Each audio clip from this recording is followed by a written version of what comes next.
दूध ही एक अत्यावश्यक बाब आहे, मात्र अलीकडच्या काळामध्ये दुधामध्ये देखील भेसळ केल्याचे अनेक प्रकार जे आहेत ते समोर आल्याचे चित्र जे आहे ते दिसतंय। आणि दौंड तालुक्यातील पाटसमध्ये देखील एक असाच धक्कादायक प्रकार जो आहे तो सध्या समोर आल्याचे चित्र दिसतंय। पाटस येथील युवराज आव्हाड यांनी जे आहे ते त्यांच्या घरी दूध नेलेलं असताना ते दूध गरम केल्यानंतर अचानक दूध जे आहे ते संपूर्ण दुधामध्ये एक प्लॅस्टिक सदृश्य पदार्थ निर्माण झाला आणि तो ताण ओढल्यानंतर ताणला देखील जातोय। आणि आता नेमकं काय घडलं होतं हे आपण त्यांच्याकडूनच जाणून घेणार आहोत। काय सांगाल, नेमकं काय घडलं? काल दुपारी मी ज्यावेळेस दूध घेऊन आलो घरी आणि ते दूध आणून फ्रीजमध्ये ठेवलं। संध्याकाळी ज्यावेळेस तापवायला गेलो, तापवल्यानंतर ते पूर्ण त्याचा एक गट्टू तयार झाला प्लॅस्टिकसारखा। प्लॅस्टिक वितळल्यानंतर कसा ते आपण गट्टू तयार होतो आणि ते पूर्ण असं प्लॅस्टिकत लांबत चालला होता। ते विषय अतिशय म्हणजे गंभीर असा, आजपर्यंत आपण दुधाचा हा असा प्रकार कधी पाहिलेलाच नाही। अशा पद्धतीने ते दूध पूर्ण असं प्लॅस्टिकसारखं तयार झालं, पूर्ण केमिकलयुक्त असं दूध असल्यागत ते जाणवत होतं।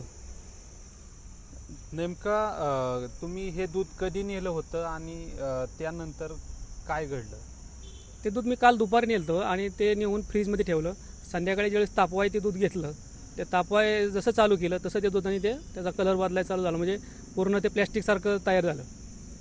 हे जे तुम्ही घरी नेलेलं दूध होतं ते कोणत्या ब्रँडचं होतं की ते लोकल दुकानांमध्ये विकलं जाणारं दूध? नाही, ते लोकल दुकानामध्ये जे तबेलावाले जे लोक असतात ते आणून देतात आणि ते स्वतः पॅकिंग करून दुकानदार विकतात, अशामध्ये होते। ते कुठले ब्रँडचं नव्हतं, ते लोकलच दूध होतं म्हशीचं। ते म्हशीचं असं लोकल ठिकाणावरून घेतलेलं दूध होतं आणि यामध्ये हा प्लॅस्टिक सदृश्य पदार्थ किंवा केमिकल सदृश्य एक वेगळाच पदार्थ निर्माण झाला होता। नेमकं किती दिवसांपासून तुम्ही त्या ठिकाणाहून दूध खरेदी करत होता आणि यापूर्वी असा प्रकार तुमच्या बाबतीमध्ये घडला होता? नाही, आत्तापर्यंत तर असा कुठला प्रकार घडलेला नाही। काल ते पहिल्यांदाच झालं। आपण कंटिन्यू म्हणजे दूध असं अनेक ठिकाणी घेतो, जिथं अवेलेबल आहे तिथं घेतो। काल तिथून घेण्यात आलं आणि ते प्रकार तसा निदर्शनास आला। आता यानंतर तुमची काय मागणी असणार आहे या बाबतीमध्ये?